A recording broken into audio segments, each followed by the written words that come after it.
Arganissima, New York.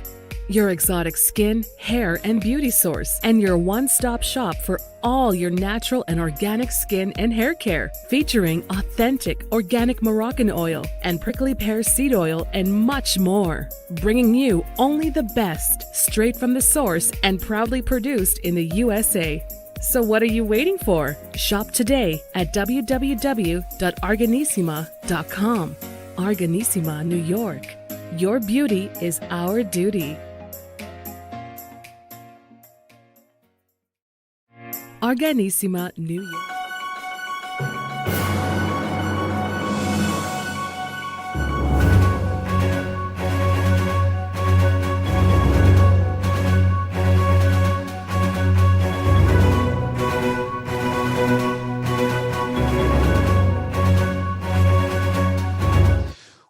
Well, welcome back to the iHealth channel, iHealth Radio. New show, new day, new topic, with a very special international guest, an author, an entrepreneur, a multitude of things, a coach, just a leader, and also an inspirational story. And, without further ado, I'm going to share, the name of our guest, but I wanted just to ask and pose a question.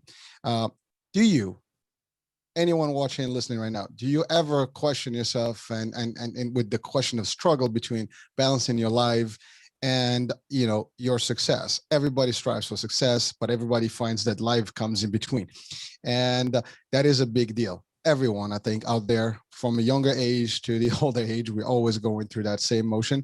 And today's guest may be able to give us some insights and some guidance as to maybe how to deal with this and come ahead of the curve there. Okay. So without any further ado, I have Robert Riopel with me all the way from Alberta, Canada. And, we will take it with him through the journey of his success and, his insights. So Robert, welcome to the show. Welcome to the radio and the channel. How are you? I'm doing great. And thank you for having me. I love how life goes, and you talk about balance. And part of balance is that, as you said earlier, shit happens. And so, we had a missed time. Yeah, we had missed timing before, yeah. And yet here we are now being able to connect. And I'm a big believer that everything happens for a reason. And you've probably heard that saying before. Would I be correct? Yes, of course. Yeah. Now, do you believe that saying? No, well, I believe things happen. Yes. Okay. And we got to deal with it. Yes. Well, and see, one of the reasons some people, they firmly believe it, and some people go, well, it doesn't make sense, is because it's actually not the full statement. Mm-hmm. And if you know the full statement, it'll probably make a little bit more of a balanced thing for you, because it's everything happens for a reason. Yes. And that reason is there to serve me. Meaning that if you look at it like that, it turns on curiosity of, okay, if this good things are happening in my life, not so good things are happening in my life, if everything happens for a reason, but it's there to serve me, what's the lesson from it?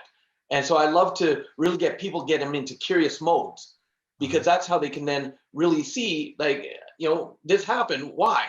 And look, we're going to dive into it, but not always will you get a lesson right away. Have you ever had it where maybe a couple of years down the road, all of a sudden something goes on in your life, you go, that's why that happened 2 years ago. That's right. That's what I'm talking about with what's the lesson to it, if that makes sense. Oh, it does. And as it's so funny, you just said everything happens for a reason. And it so happens that today, and you can check my Instagram, I actually posted a TikTok just about that. Everything happens. It says everything happens for a reason. There are no coincidences. You meet people not by chance, but there is a purpose. It's so amazing. And it was not even prepping for the show. It just happened that it's a topic that I wanted to share, because those are some of the values I believe in. And you're right. You hit it, because there's no one, I think, listening or watching that right now that would not agree to the concept that you don't know today's moment and what's happening. This meeting right now, this interview, is already meant to be, and it's happening today for a purpose. It's not just for fun. Somebody that's going to listen to this show today is going to find value into it. I am going to find value into it, and so on and so forth. And we're going to share that value. So nothing, I don't believe in coincidence. I don't believe in chance. Everything's happening through, for a system. And some people may agree, disagree, it doesn't matter. But things happen, good, bad, otherwise Yes. they happen, and we deal with them. But before we launch into all this, and this is going to take us all over the place. So first thing, Robert, I want to take the audience back just to your humble beginnings and your start and your story, because you do have a unique story where you were an achiever early on and someone that actually is living somewhat the dream that everybody else is dreaming about, which is, financial independence in a way, and being able to do what you like and what you love. And were able to establish that way on in your life. 32 is a pretty young age. It's an awesome age. Actually, I do remember that day, 2 days ago, but it's been a minute. but and so funny because I tried to actually do your style and didn't work for me. A couple of times I tried to retire, it didn't work. I'm still working. So maybe I'll get some guidance on how the best way to do this. But you found the motivation, you found the actual, plan, you found the strategy to do it, and you did, and you sharing that with people. So I think that, we can really set the stage here with your story, because that is a big deal for a lot of people. And even for me, I'm always aspiring to learn from people that were able to establish their goals. And I'm a big dreamer guy. So when I say scare yourself, dream so big that you can scare yourself, that's kind of like my motto. Nice. And really that's the thing. Set goals, go after them, achieve goals. Done. End of story. So let's take us through your journey and your just like the start, to where it got you to that point of yes, Yeah. the world is mine.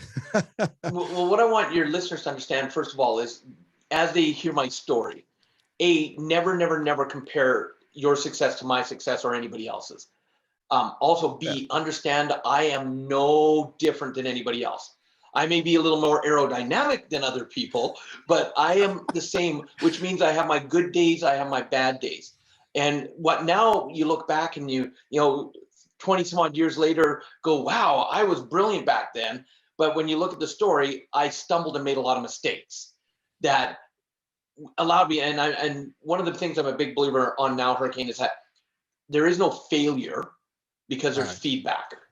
And some of our greatest lessons come from what didn't work. And that's why one of my goals is I want to fail faster every single day, because the more I fail, the more I learn quicker and the more I can have success. But growing up, I was born in Canada, born and raised, and in my family, because we barely made it by. My mom and dad, we moved around all the time just to support the family. And so I'm watching them doing the jobs that they had to do, even if they hated it, to do it to support the family. But on the other side, they were telling me, Robert, you can do whatever you want. You can do whatever you put your mind to. But there was this constant, which one do I believe? They're saying this, and I'd love to believe that, but I'm watching them have to work miserable jobs. And so when I entered the workforce, I kind of went towards do the jobs that support me, give me security, if there's such a thing, to take care of my family. And by the time I was 21, I'd worked for 3 different jobs, laid off from all 3 because they were shutting down or downsizing.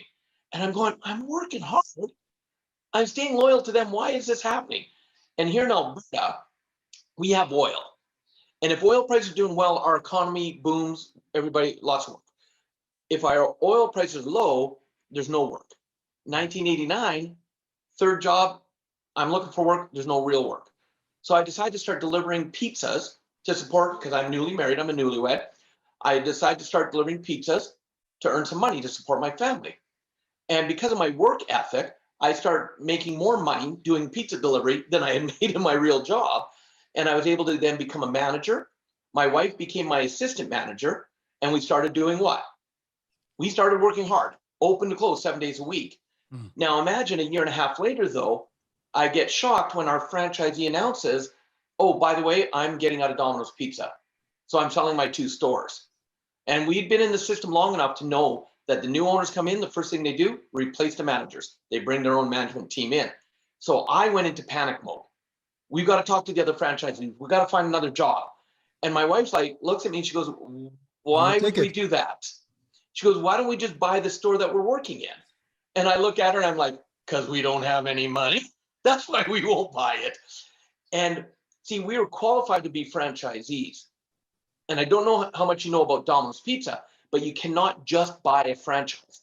You actually have to successfully manage a store for at least a year, meet a bunch of criteria. And if you do, you're a qualified franchisee. They will waive the upfront franchise fee, but you still have to have the money to buy or build a store. And so we didn't have any money, but we do have passion. And I'm going to be the first person to admit, I wouldn't be talking to you today if it wasn't for my wife. See, here's the running joke in our family. I was innocent until I met my wife. And then she corrupted me in so many great ways. You see, we've known each other since we were 13. We started dating when we were 16. We got married when we were 19.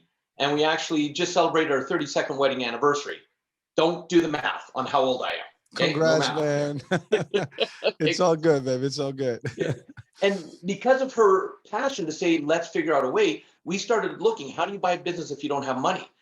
And over the next few months, we made a lot of mistakes, including people going, hey, I'll guarantee you, I've got investors that'll fund you. My fee is $1,000 to get introduced to them. We paid this $1,000 we didn't have. And all of a sudden they go, oh, sorry, nobody that is willing to invest. And it took us about 4 months of making a lot of these mistakes. We started to learn what to say, what not to say. And all of a sudden we had the courage and we had an introduction to our bank managers for the business. And we sat down, and because we had made a lot of mistakes and learned what to say and what not to say, he ended up not funding the store for us. He actually gave us 100% financing for both stores that my franchisee had for sale. Now, yeah, that sounds great, but I'll tell you, every time we hit a roadblock, I wanted to quit. But my wife wasn't willing to let us stop. And so all of a sudden we became franchisees, and it's like, oh, we're franchisees. We've got it made. We knew how to run a store, but we didn't know how to run a business at 23. And I know you know this. There's a big difference between running a store and running a business. And for the first 2 years, we made a lot of mistakes again, like we couldn't afford to hire an accountant. We'll do the books ourselves. We didn't have time. And 2 years later, we're in bad trouble. Our philosophy was, if there's money in the bank, we must be doing okay. And so when we finally had to get caught up, because now the Revenue Canada is coming after us saying, do your books, we get caught up, and our accountant that we hired looks at us and goes, how did you survive these last 2 years? See, at that point, ignorance was bliss. The fact that we didn't know how bad it was, we just kept going, right? And we got things turned around, and we started making pretty good money. But then we did something that probably, I'm about to shock you, my friend. I'm going to shock you. Because you probably never met anybody that has ever done this. We started spending more money than we were earning. You can add me to that list. Right? And by the time we were franchisees for 8 years, we're now over $150,000 in debt, going down quickly. And that's when we were introduced to personal development. We ended up going to a 3-day weekend where we learned why we were in debt. You know, the way we were spending money, how we were managing it or not managing it. We learned then to take responsibility. That was probably the big one. It wasn't they got us in debt or they lost my money on an investment. We took ownership. And then third, we learned some very specific skills to get out of debt. And because of the stress, now we were talking about stress, you know, as we got going, and I've never experienced stress like financial stress before. And I know your listeners can understand that. It's got to be one of the worst stresses out there. And because of that stress, yeah, go ahead. No. So I didn't mean, you see me like I'm ready to jump in. Also, there's few items here that we want to just to pause for a minute and kind of address, right? So first thing, you said it, failure is not an option, right? And actually there's no such thing as, I don't believe in failure. And funny again, I had another TikTok that is exactly about failure and just standing up over and over, never give up, and so on and so forth. So we are aligned in terms of our theories and how well practice. Actually, it's not theory, it's a practice. Yes. And it's amazing because your story, you actually, said, how much do I know about Domino's? I did work for Domino's for about a week. uh, you know, and then it was a side gig. I was managing. I was early on in my career, and I was managing. A team and so on and so forth. But the income was limited, so I needed some additional to do other things. So I worked with them, but it was only for a week. But I learned a lot in that week, believe me. but and I understand franchise because I've been dabbling with franchises myself, on the side with my wife. Again, your sidekick partner is usually the best, partner you can have. And you are a true story here because you and your wife, we're a team from early on, and you still are a team. Congrats on the 32 years, 32 years, right? That's what it is. Yeah. Yeah. All right. But you're right. Stress, financial stress specifically. I think if there's any level of stress that anyone can relate to, is that. Because if and the first thing, everything around this world right now, and like even education, everything, when you ask people like, where do you want to go, to get a better degree?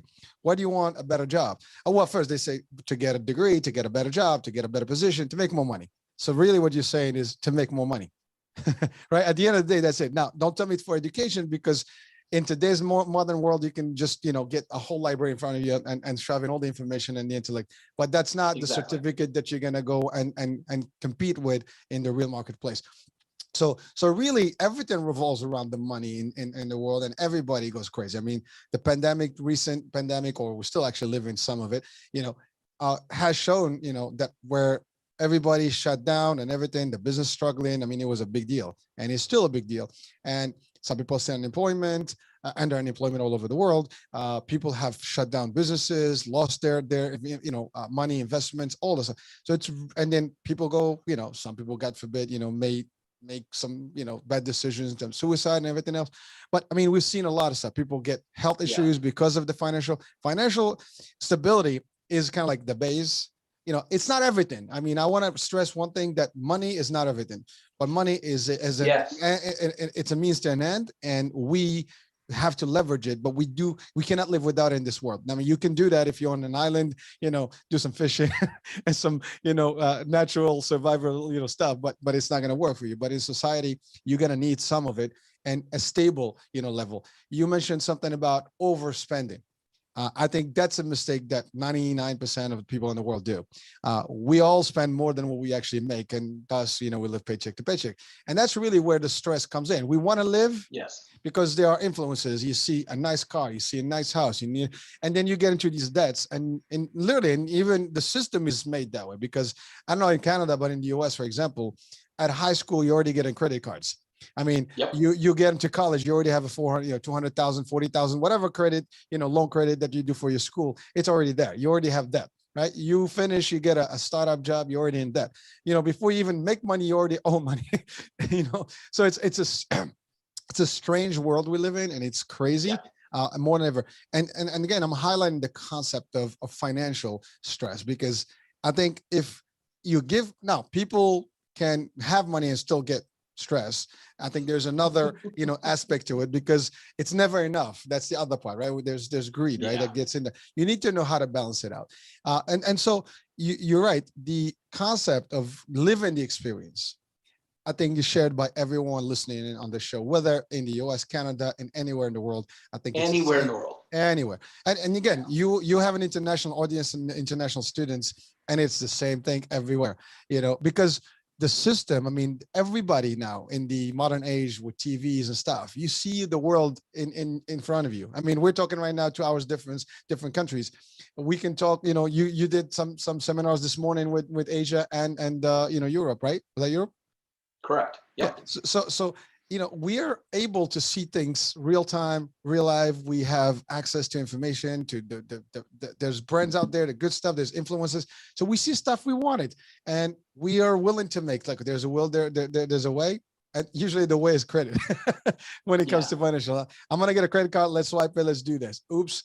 In the business world, the same thing. You get, before you start a business, you get a loan. If you get qualified, you get a loan. But now, most of the time, that loan is, a big note that you have to support. Then you have overhead and stuff. Maybe you don't make ends meet. That's the other thing.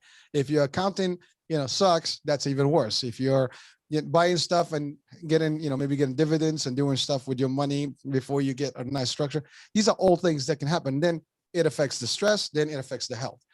Ultimately, my platform is about health, but really the stress level can cause a lot of stuff. I had a show last week about pain management, right? And a different way to, to deal with that. But when you're stressed, everything else is feeling it. And the mind is applying, mind, body, all that stuff gets involved. And now you're like, you're not eating well, you're not sleeping well. Now your health is not doing good. And now it's all bad. So it's funny. I took all this time to cover all these items, but really we started with the concept of your experience and your business, and then where you were at that point. Now, you got to a point where you were able to resolve all this. Yeah, and because one of the things we understood is what you were just covering is that money is a tool. Because we learned that as well, that it's nothing more than a tool.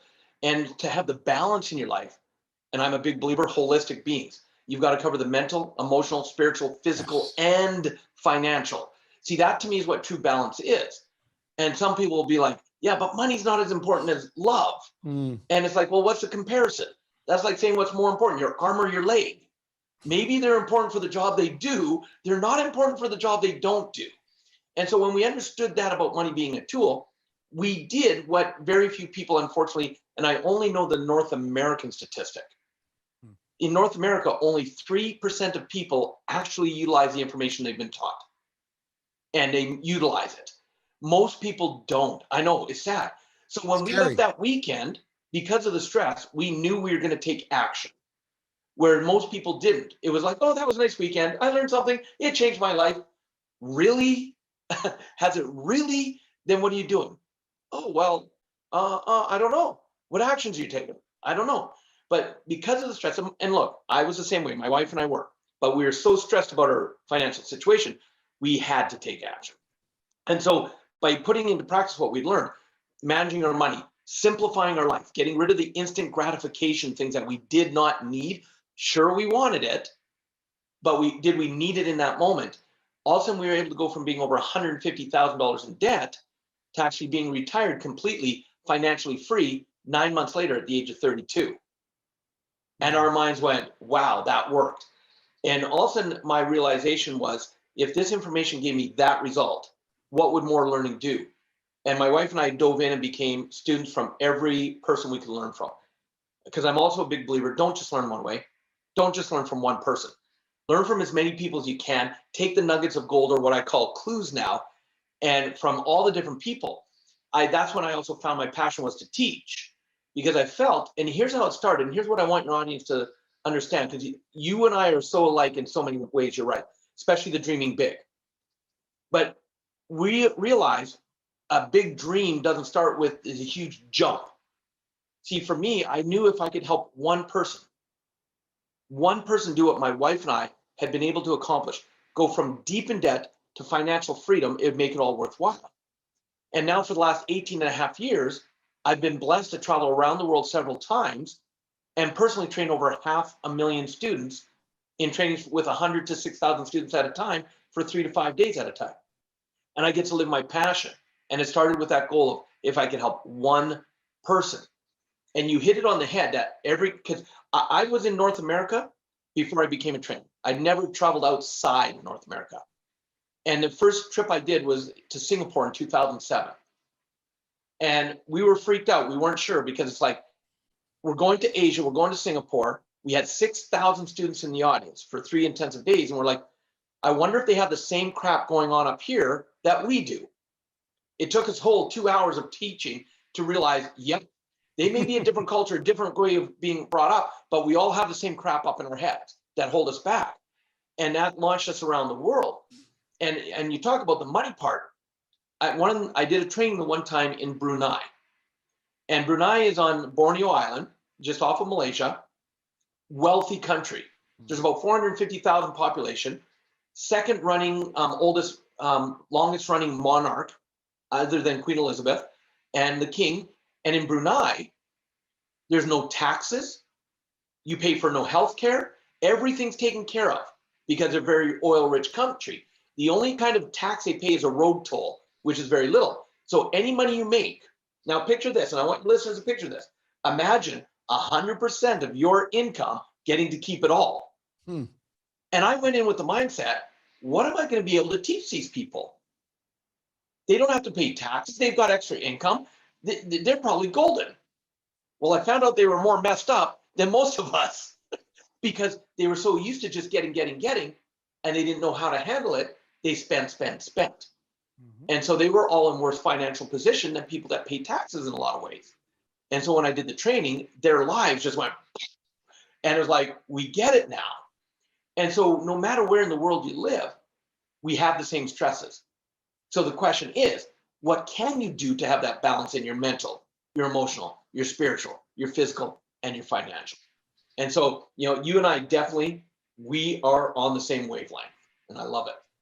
Well, first of all, the couple of things that you've discussed right now, and you shared, to the audience, are so valuable, because the first item is that the ability that you were able to go from deep in debt to no debt and freedom in such a short term, but using what you've learned. To your point, we don't apply. We learn a lot of stuff, we don't practice it. Right. And that's a big problem. And there are sayings that sometimes you can spend an hour, you may retain about 7% or 10% of that, or if any. But even if you use that 10% or 7% or 5%, even 1%, and you applied it, and you learn another 1%, you keep tacking on that, then you'll have the knowledge. And to your point, your ability to learn from different schools of thoughts is also another thing. I do the same thing. I learn from anybody. I don't care who, what, where. I'm always learning. I'm always picking up one item here, one item there, and I apply it, and I make it my own way. That's the other thing. You learn something, you don't want to just learn it verbatim. You can learn it and tweak it to your own, formula and your own style. And there's nothing wrong with that. That's what knowledge is about. I mean, knowledge has been handed down for centuries, and it is still going to continue being handed down to generations to come in the same way. But you're right. It's the ability to apply correctly, the ability to balance things, the ability to see the value of that learning. Then you went, not only that, but you started teaching that learning, which again, knowledge is about to be passed on, not just to be kept. Otherwise it will die with the generations beyond us, right? Or before us. So those are things. One of the best ways to actually learn and practice things is to teach things. I use that also literally, and it makes you better. 3 steps to success. 3 steps. Learn, do, teach. And then what do? Learn, do, teach. Learn, do, teach. Absolutely. Again, we're talking about frequency here. We're really in sync here. Well, if you shave a little bit more of your head, we'd be even more connected, my friend. Hold on, here we go. There we go, right? Spock mind meld. There, listen, what's up?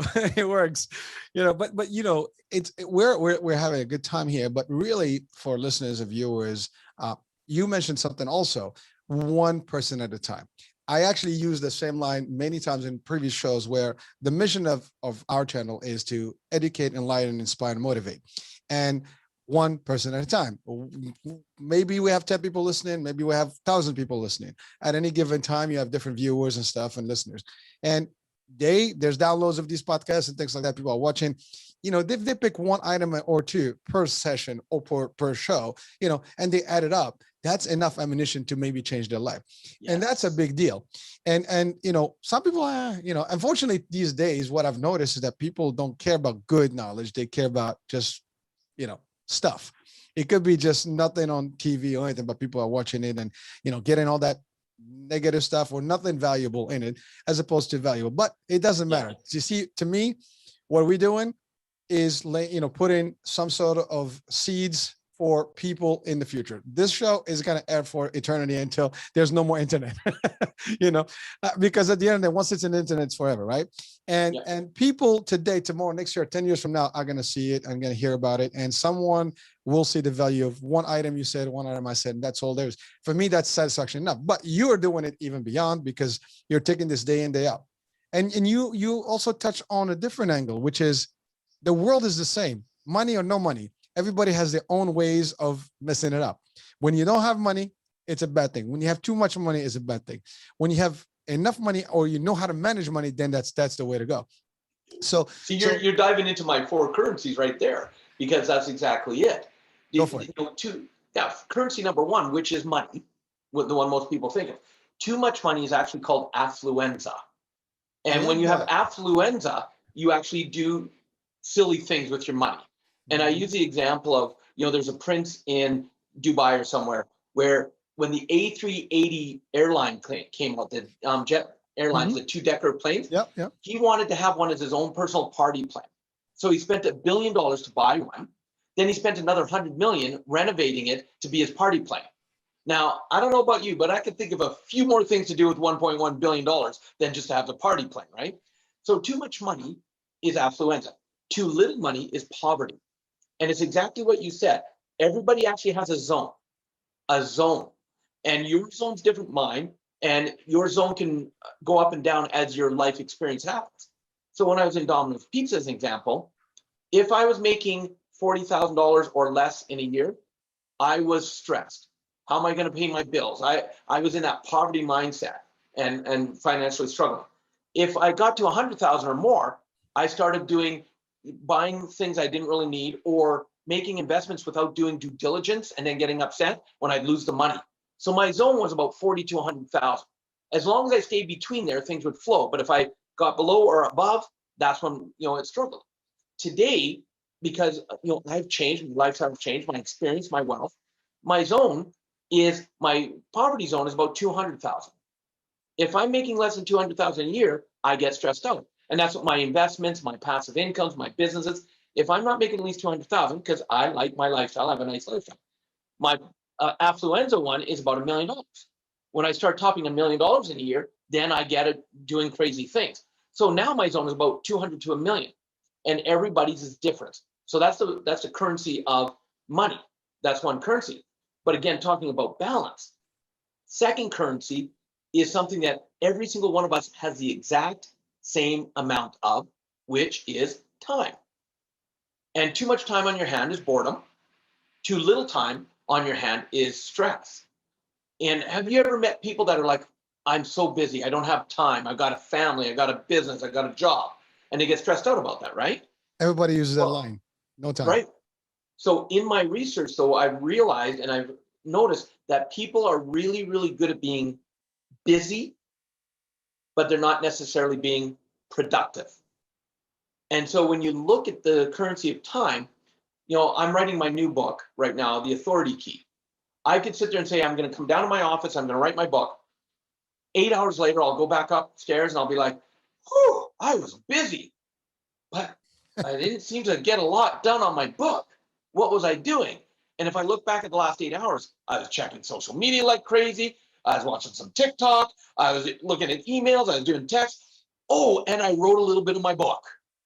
So one of the things I put on and I live by my calendar now on my phone. And the second thing I ever put on my calendars when I structured it. First thing that my wife and I do when we're booking out a calendar is we put on what we call our balance pieces. This is time for family, time for each other, time for ourselves, time for our health. In finances, they say wealth rule number 1, pay yourself first. So why wouldn't you pay yourself first in time as well? So we do. Time for us to take care of who we are goes on the calendar first. Then the second thing I put on is what's called focused time. And so research and science has proven that a person cannot stay focused for more than an hour before their mind starts to drift. So if I want to write my book, I'll put 10 to 11, write book. Now in that hour, nothing else is done except for I come to my office, I focus on writing my book. And in 1 hour of focus time, I can be as productive as 6 hours of being busy. And so people who have really busy lives, if they're actually to look at it and adjust some of their scheduling, they may notice they free up a ton of time and they end up then reducing stress. So that's the currency of time. Third currency is fame. And especially with instant social media today. Oh my goodness. You mentioned you knocked off a TikTok today.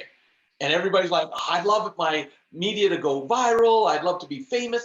And so why is it that some people fame ruins their life, but other people fame seems they're able to handle it? And again, doing the research of the currency of fame, what I've noticed is the big difference is who you are as a person. And to give you an example of that, it's I saw an interview a few years ago for Jennifer Lopez. Mm. And the person doing the interview said, like, Jennifer, you are a powerhouse. You are an actress, a singer, a dancer, a businesswoman, amazing. But you're also a powerhouse in relationships, family, who you are as a person. How do you keep those two balanced? How have you maintained this success and this fame? And she said, basically, I'm me, and that's all I can be, but I have my personas. When I'm in recording, singing, dancing, whatever, she goes, that's my business, and I'm J-Lo. That's my persona. But when I'm home with family, I'm Jennifer Lopez. She says, and I took that on, and I'm like, that's me. When I'm traveling around the world and I have assistants taking care of everything, and I'm teaching and I'm impacting lives, I'm Robert Raymond Riopel. That's me. That's my brand. But when I'm home to family, I'm Robert or Rob. It's still me. But picture this. I don't sit there like this. In 2 days, my wife and I are going to meet family, and we're going camping for the week, circling our RVs up, back and doing quadding and side-by-siding, enjoying life. Picture if I was to sit around the fire and I'd be like, don't you know who I am? Someone go get my beer. Who's making my dinner? My family would string me up really quick if I was into an egotistical space like that. See, to me, I'm still the little brother. I'm just Robert. And I love that. See, I speak all over the world, but when I'm with family, I listen a lot. I don't sit there and say, hey, let me tell you the great thing I've done. I listen and I want to know people. So, and the running joke in my family is, I'll come home from overseas and my wife will go, honey, you're home. No more assistants. Go take out the garbage.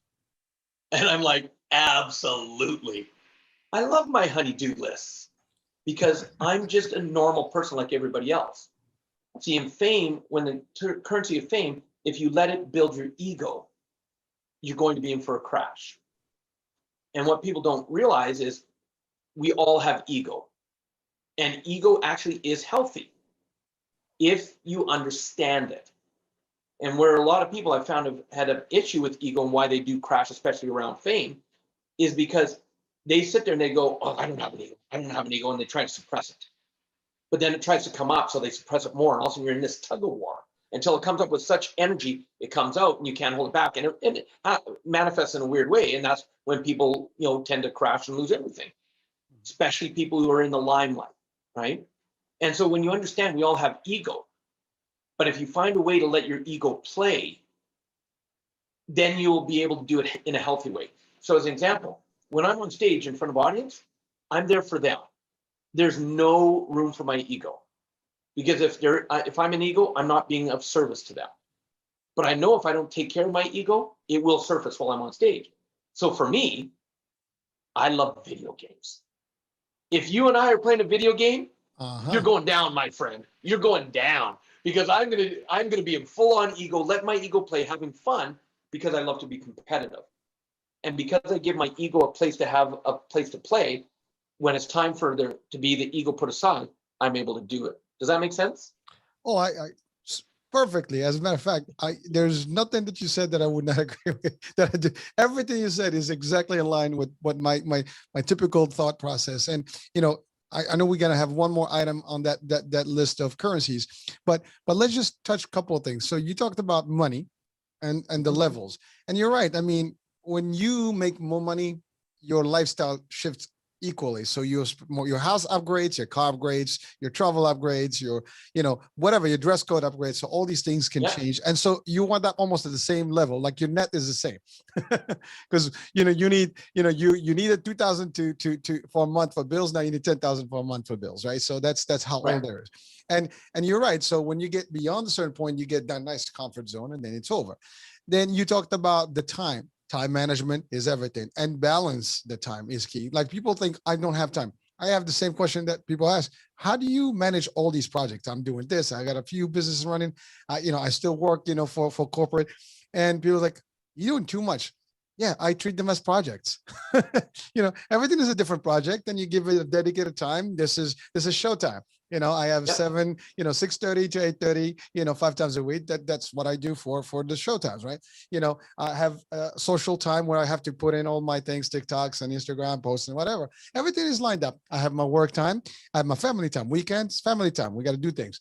And but those are like practices, right? You got to find that formula. Yes. Yes. And it's not easy. It takes time to build it, and you have to also prioritize things. I think that's the other part where people don't get it. Like you can do everything you want in the short time that you have, if you also value the time that you have. And sounds weird, but because you just talked about 32 years of marriage, you started 13. I age you up quickly, but you and I are almost about the same age here. And believe it or not, I just realized that where did that time go? And how much more time do you have in life? No one guarantees the future, and we need to make the best of every minute of it, and being productive at the same time. As you said, productive means, what is my legacy? What am I going to do? Now you still have to meet, to make ends meet, and you still have to deliver things. You still have, like, I have kids, I got to take care of. So there's a whole balance things. And then there's your personal, there's your wife, there's your kids, there's your family. And you got to give everybody an ample time, or an equal amount of opportunity to deal with you. And sometimes you're like in and out. You have friends that you come up in their life and you disappear again. Yep, absolutely. The other item that you talked about right now is fame. Now, fame is not just for social and TV and radio and showbiz, right? It's also like at work, for example. You're the owner of the business. If it gets it to your head and you treat everybody like shit, no one's going to stay with you. If you're a leader in a corporation and people, walk in like you have an air about yourself, like, the world is like inferior to you and all this stuff, forget about it. It's all about that. So you get power trips, it's over. When sometimes you get authority, that can get you in a mindset where you can lose everything. So again, everything in moderation, everything needs to be in balance, and you have to always keep the rest of the folks ahead of you. Now you already there. I always say this to people. When you're a manager, you have the role. You don't have to prove yourself that you're a manager. You already did. So you don't have to keep saying I'm the manager, right? And just an example, if you're the president, you're the president. You don't have to walk in like I am the president. You're already the president. We know that you are the president. And so it's a matter of how you treat the others, how you let the others feel good about them, and it's about them. So that's three. I try to summarize these just for understanding purposes.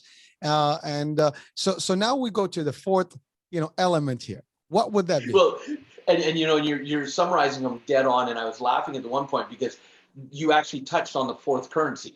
All right. And this is the one I'm really, really putting a lot of my focus to, especially at my age and from all the lessons I've gone through in life. The fourth currency is the currency of experience. Experience. And again, why people get so stressed out and overwhelmed is because they're so far in the future trying to figure out everything they have to do. And no wonder they get chronically tired and get overwhelmed when they've got 1,000,001 what if scenarios going on in their head. What if this happens? What if that happens? What if this happens? And they think they can figure it all out. So they're so far in the future, or they're caught up so far in the past of, well, this happened to me. Because of that, this is where I'm at today. And they forget to be present. And that's what I was laughing, because you're talking about enjoying the moment. That to me is good, bad, or otherwise. If you're truly present, experiencing the moment, when it comes to the end of your days, you're going to not look back at your life and go, where the heck did my whole life go and what did I do? You'll look back. And this was actually a new friend that came into my life, because I'm a big vision board believer myself. Vision boards, dream big. But she put a new paradigm.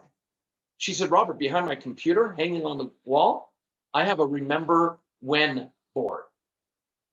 And she said, every time an experience comes in my life, I'll write it down and it goes on my board. So I can, if I'm feeling down, I can go, remember when I did this? Here's how I felt.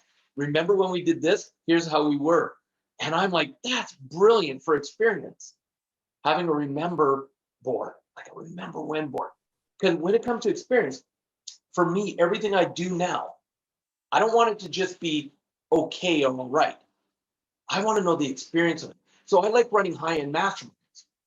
And my world changed. Look, everybody's like, Robert, you got an amazing life. Yeah, but March 10th, 2020, I landed back in Canada from doing a 3-day training in India. March 11th, I got locked down and my life changed because all my world events got canceled because of COVID. Now, I had a choice. I could play the victim and go, why did this happen to me? Or my wife and I, we use two very powerful words. What's next? Yes. And when we got through, because we played victim a little bit for about a week and a half, 2 weeks, got really ill, thinking it was COVID, not sure. Our mind is so powerful. But the moment we got through that, it's like, okay, what's next?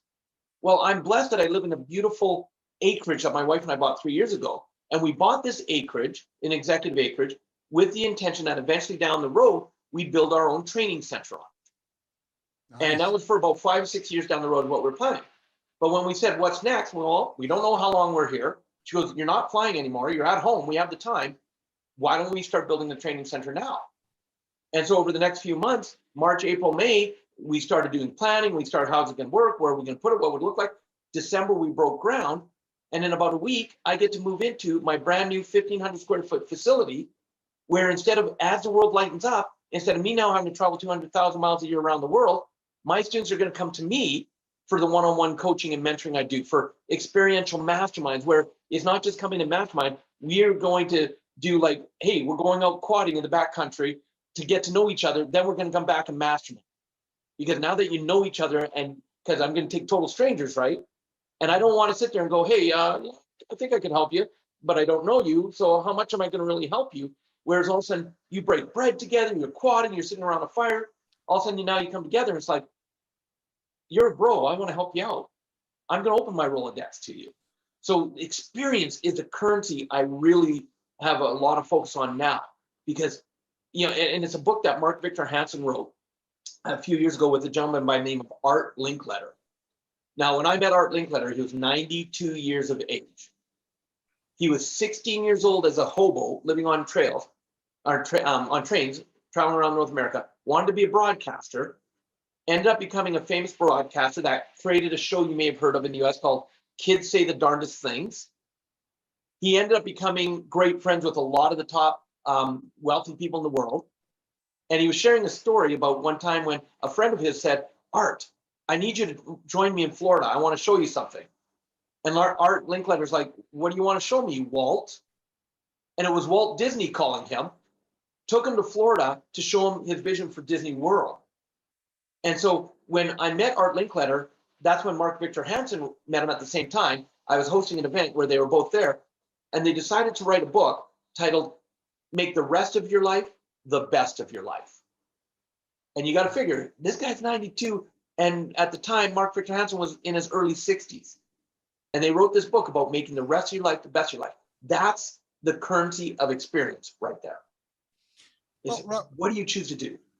Right, Robert. Well, again, the rest of our lives, if for everyone at any age, is the rest of our lives. So that's right. Well, at any given point, doesn't matter. So because people may think like just hearing this, oh, you got to be at a certain age to think that. No, you're the rest of your life is every day. Start today. Start right now. Yeah. Well, so you mentioned something that is powerful, and I use something similar to in my own world, and that is, you know, people like in trainings and stuff, I have this concept about setting goals, right? And I mentioned earlier, dream big, scare yourself, set goals, plan for ahead. Like there's a saying, prior planning prevents poor performance, you know, fail to plan, plan to fail, all those, you know, sayings, right? But the concept is not so much that you just because you plan and going crazy, that means you lose your life. No, see, like what I do is I focus on what's the next move, as you said, what is the next step? One project at a time, one day at a time. You have your plan, you set up the pieces together, you know, step one, day two, month one, year one, and that's your long term. But every day you go this, even in world events, I'm not focused about what's going to happen in 6 months. I'm focused about how we're going to do this today, tomorrow, the week. You mentioned something that is also big that you did. I probably did the same. A lot of people were able to do something. So COVID hit. You said March 11th, you know, lockdown. Was it March 11th? Yep. All right. March 11th, lockdown across all North America and probably the whole world. Now, people collapsed on that, and they didn't do nothing, and just, you know, crashed in their homes and really didn't do well. Some people had problems, family issues, because they clashed, you know, of the Titans happened in the house. And I get it. When you're like in your lifetime, I mean, it's really bad, right? But then some people took that same opportunity and took advantage of the time, made it work for them. And that's exactly what we did. I mean, my studio started just before COVID, and you know what? In COVID, it just blessed. I started just doing more and more stuff. You know, my wife and I, we had her own studio started. So we did a lot of things. But that's because, you know, time is valuable, and we're not going to let it pass. And, you know, just to your point, we could have just literally just lounged, you know, waiting for something to happen and the world to open. but you make it work. You said it, you've created the stuff, I've had shows before where people, discovered virtual. Well, they didn't discover it, but they really took advantage of virtual. They were doing it. Yes. Even in medicine. Doctors in the past, did not really look at telehealth. But guess what? Yeah. Hey, boom, telehealth. Now they don't even want to open back. They're still doing telehealth for the most part, right? Only for some cases they see people in person. So it changed the world. But you see something, you adapt, you adjust, you move, you make the right, connection, and you make it work. That's actually survivorship and adaptability, and that's a big, key of humanity. If you don't have that, life's gonna throw, different things at you, left, right, punches, curves. How do you deal with it? You got to dodge things. You got to move around it. It's like I give the example of a river, right? Mountains in front of the river doesn't stop. It just moves around and comes back the other side. That's it.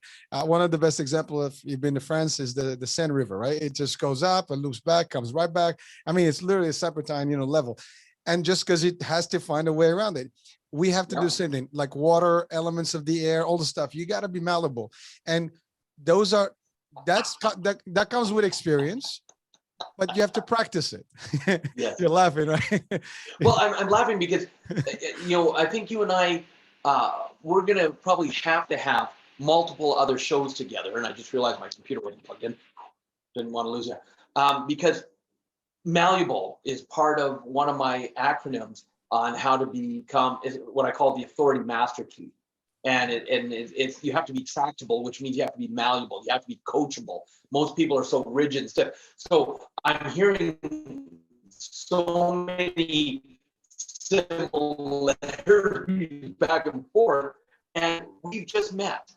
But yet I know that you and I are probably going to do a lot together to help people because we are on the same wavelength, which is so awesome. Listen, there was a minute there that you kind of like just waved that, like the voice kind of, if you can just repeat that sentence, because I think I lost you for a second there. Yeah, we had internet problems today. No. If you can just repeat that, because I'll yeah. Just that you and I have so many similarities, I see us doing a lot together because even though we've just met, oh my goodness, the way we think, the way we want to help people, and that's the big key, is we want to help as many people as we can. So I'm looking forward to some beautiful creation with you, my friend, and getting to know you more. It's funny because I was going to say the same thing. Like, the time is running and we thought about an hour. We're almost there and I still have a lot of stuff to cover. And I think it's going to have to prompt the second come back here and we'll do more. But we have a few minutes. So I do want to talk about a couple of elements that people, typically throw at you when you talk about success and stuff.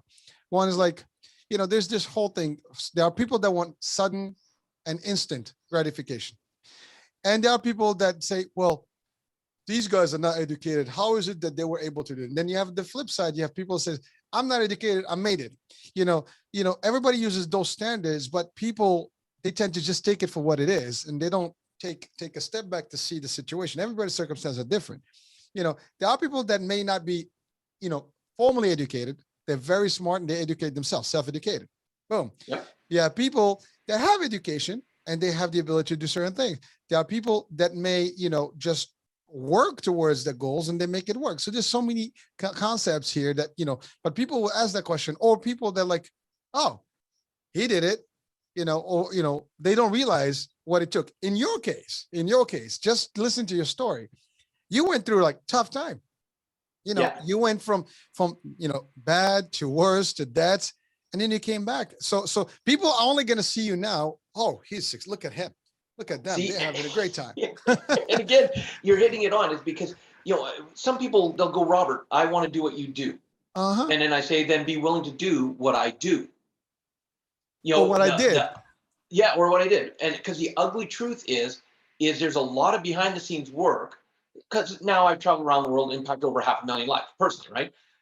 And that's on stage, it's like everybody sees and compares to where I'm at, but they don't look at the journey. They don't look at the work. They don't look at when, I got so burnt out from living my passion that in 2008, I had to take a year off. That turned into 3.5 years because not only was I burnt out, but because I wasn't taking care of me, I went through 2 back surgeries. Ooh. I had herniated a disc and ended up at one point 6 weeks in bed where I can't even move. I can't do anything. And I'll tell you, nothing will humble you more than someone having to wipe your butt because you can't do it.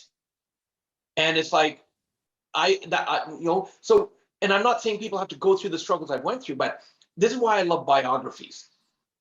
I want to know a person's journey.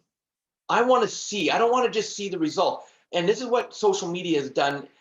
I love social media, but one of the things that frustrates me about it is we see all these great things that people have accomplished that they post, but then our mind compares our crap to their successes.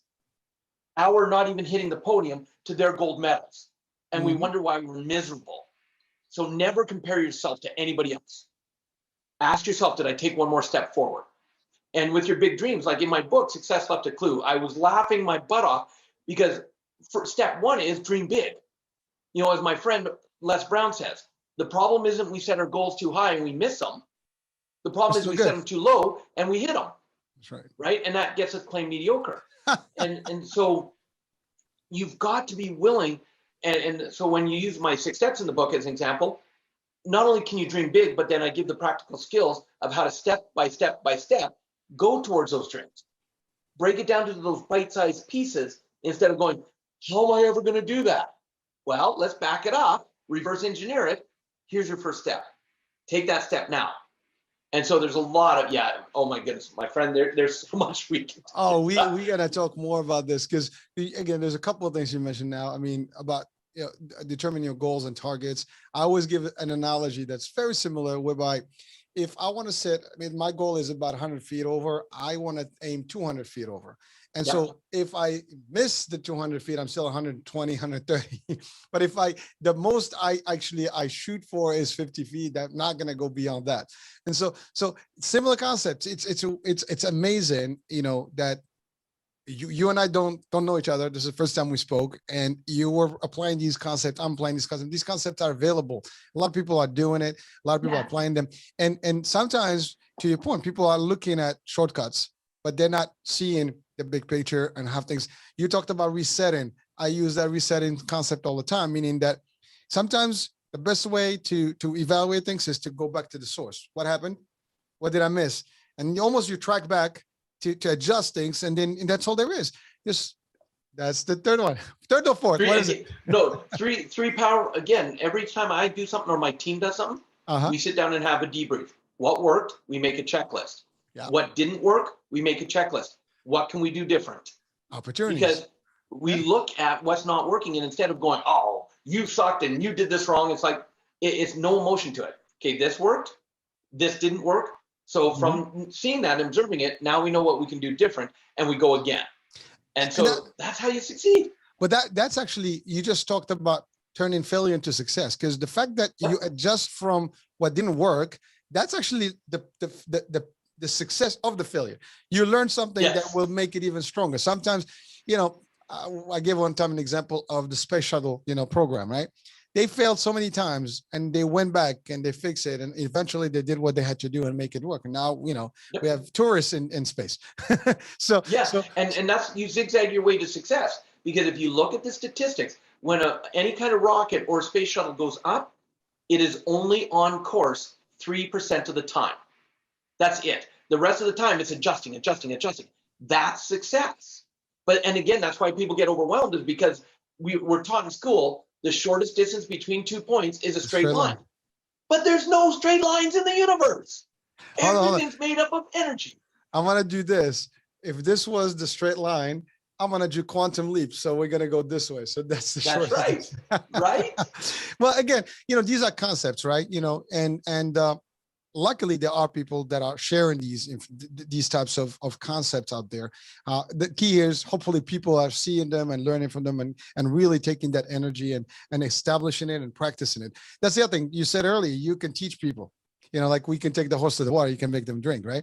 So, information is available all the time, everywhere, all the time. And, and end of time, I think, right? You and I are available. There's thousands, if not millions of similar, folks out there that are doing something, to teach and share these concepts. The question is, what do people do with it? Do they really take it to the next level? Do they take the elements of it? Even if they fail, they test it. I mean, it's like, I see something, let me tell, what's the worst that can happen? Let me test it out. It doesn't work, you do something That's else, right. on another formula. Yes. Yep. People are Yep. fearful. They are afraid to fail. And that's the problem itself. Don't be afraid to fail, because failure is success in itself. There is no such thing. I call it like this two sides of the same, the two faces of the same coin, right? Yep. Literally, because failure and success are one. You can't have Yes. one without the other one. And no one can claim that they were successful just by birth. I'm successful. Well, and here's when people are in fear.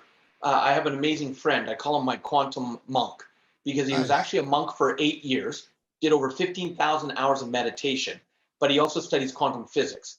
And he's a brilliant man. He can tell you about spirituality and why it works. And I love what he said. One of the things that happened in his research is he realized the feeling that we have when we have fear and the feeling that we have when we have excitement are actually physically the same energy in our body, identical. So fear and excitement are the same thing. And so it's the mind that tries to make it different. And so he comes up with a mantra that he teaches his students that anytime you feel fear, actually, the moment you notice you're in fear, stop and go, no, that's not fear, that's excitement. And by just changing the energy of it, all of a sudden you're able to move forward, because it's our mind that makes it look like it's bad, ooh, and stuff like that. So it's no, it's not fear, it's excitement. And that can change a person's paradigm right there.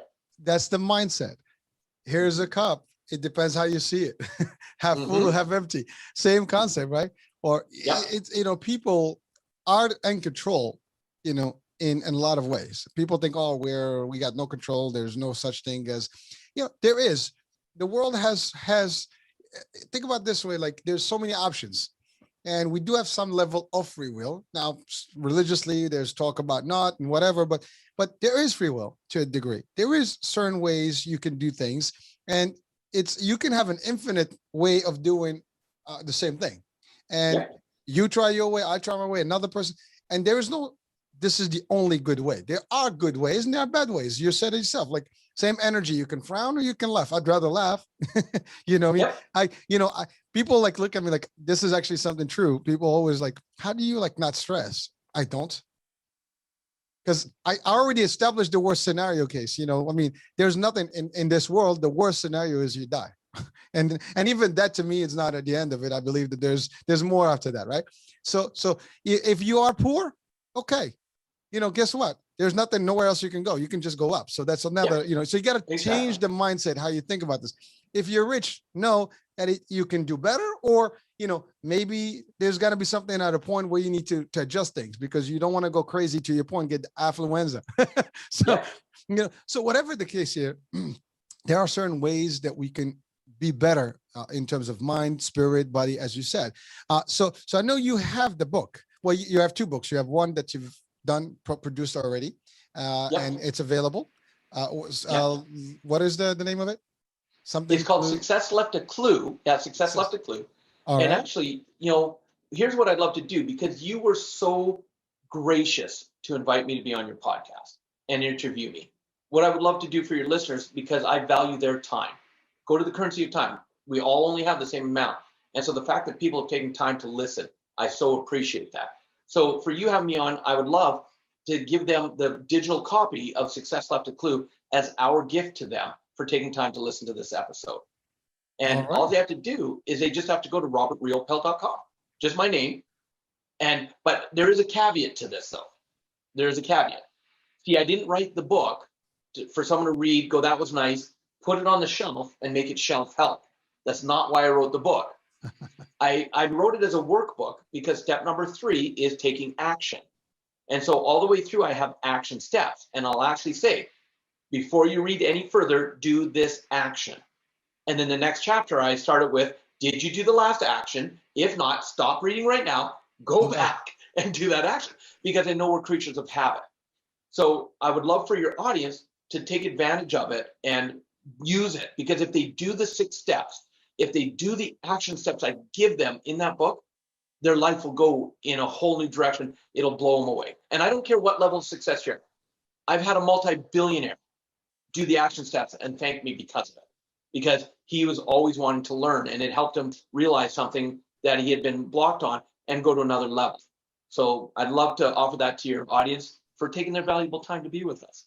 Well, thank you, Robert. And actually, the link to it will be on the description of this show, and also the site, and the biography and all the stuff, so people can really and they can reach out to you, of course, if they need more, maybe part of participate in some of the courses.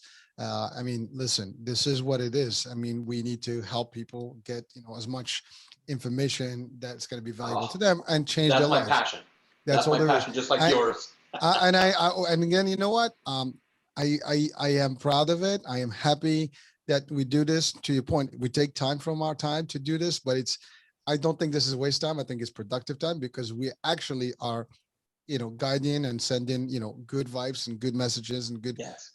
Concepts that people can, again, one person pick up, if everyone once a month, someone grabs this and uses it, I'm good. That's 12 people in a year. I'm good with that.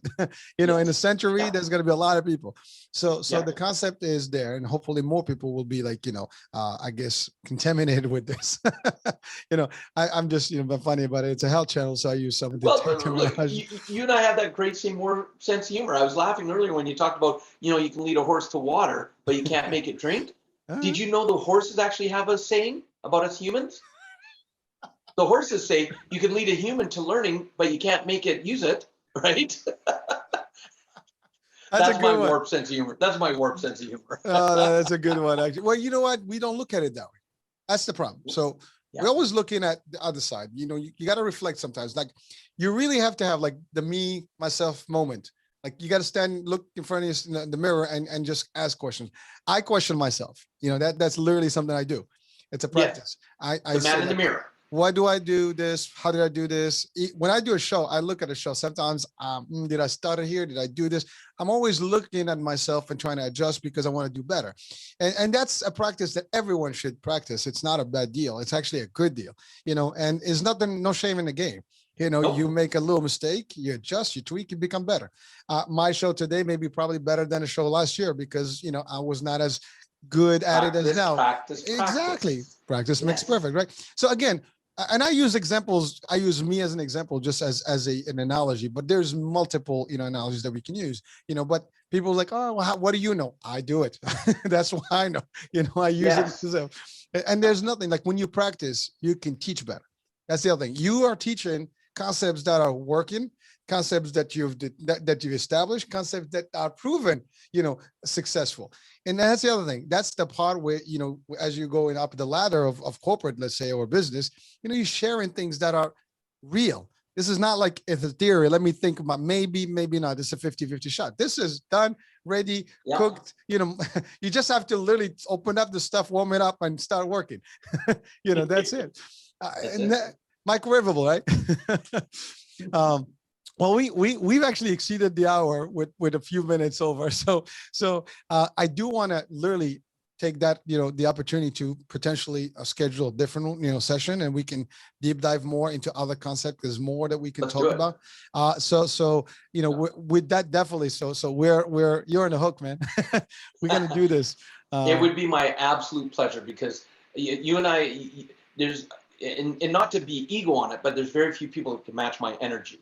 And I love that you match my energy. You take my energy to another level. So the bouncing off of each other, I could have conversations like this for hours, because it's jacking me up. It's getting me to play that bigger game. Even though I play a big game, it's making me want to even play bigger. And I really appreciate that. I really do. So anytime, let's make it work. And Robert, energy is literally projecting. Yeah. And that's another item that we can possibly, start discussing next time. That is a big deal, because you can make a room, excited or really sleepy. So we'll talk about all those things that, and more tactical, strategies and things like that are used to get people from one level to the next level and next level. And there's never an end level. You can always upgrade. The best master in martial arts, I do have a background in martial arts. The best master will never say I'm the master. They'll always be learning. And that's the other thing, Okay. So I've got to introduce you. I'm going to introduce you to a guest to be on your show. Okay. One of the trainings I've done for 20 years around the world is a 5-day camp. And one of the pieces of the camp, we bring in some gentlemen to do an amazingly powerful process with our students. And when we do it in Malaysia and in Europe, we actually have 5 masters and 1 grand master. Ooh, yeah. And these are some of the most humblest people you've ever met, because to get to those levels, it is so much about service to others, and it's not about you. And Grandmaster Michael, I think you two would have an instant connection. And when he's teaching, and you'll understand in this martial arts, when we're putting people through a move, just like a punch, he'll just be sitting there going, again. And they'll be like, thank you, Grandmaster, for making me stronger, right? And he is just the most amazing, comical kind of guy. But I want to connect the two of you. Yeah, definitely. I look forward to that. I mean, you said again and again that was like Michael Douglas and no, who was it in the movie, The Miracle? Not Douglas. Kurt Russell. Kurt Russell. Yeah. That's in the hockey movie. Oh, right? okay, yeah, and it is again. Yeah. Yeah, and see, again, that's a great thing for if you want to be successful at anything. Yeah. Every master, 10,000 times of doing it, or 10,000 hours of doing it. That's the energy. But yes, we could keep going for hours. I do have commitments with my beautiful bride as well. So all right. Well, listen, it's probably a good idea to wrap it up. We got to close it up. But so Robert, it has been a tremendous time, literally. And like I said, we've bounced into 10 minutes over the show here, but that's all good. So we will look forward to the next, sequel to this. Thank you for joining us today. Thank you for all the information and the insights. Great stuff. Listeners, thank you. Viewers, thank you for being with us today. Look forward to the next, part 2 with our guest here. And I'm so excited here. So forgive me. I'm like, you can see me like going a little, jumpy here. but so thank you for watching. Thank you for listening. And we'll talk tomorrow. New show, new guest, new topic. Ciao now.